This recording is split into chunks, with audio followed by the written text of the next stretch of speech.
പടച്ചവനെ അല്ലാഹു എല്ലാം ഒരുക്കി വെച്ചിരിക്കുകയാണ്. അവിടെ കഷ്ടപ്പാടില്ല, ദുരിതമില്ല, ജോലിയില്ല, ദാരിദ്ര്യമില്ല, പട്ടിണിയില്ല, പ്രയാസമില്ല.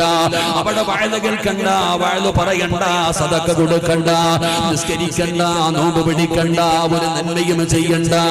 ഇന്നത് ചെയ്യരുത്, ഇന്നത് ചെയ്യരുതെന്ന് പറയാൻ, നീ എന്തുകൊണ്ടാണ് ഇങ്ങനെ ചെയ്തതെന്ന് ചോദിക്കാൻ ഒരാൾ പോലും ഇല്ലടോ.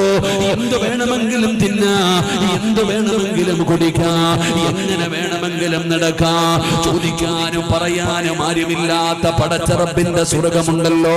അവിടെ പ്രായമുള്ളവരില്ല, ഗ്ലാമർ കുറഞ്ഞവരില്ല. എന്റെ ചെറുപ്പക്കാരാ, എല്ലാവർക്കും 33 വയസ്സാ. അള്ളാന്റെ സ്വർഗത്തില് ആണിനും പെണ്ണിനും 33 വയസ്സാണ്. എന്റെ പ്രിയപ്പെട്ടവരെ, അവിടെ കറുത്തവരില്ല. എല്ലാവർക്കും മഹാനായ യൂസുഫ് നബി അലൈഹിസ്സലാം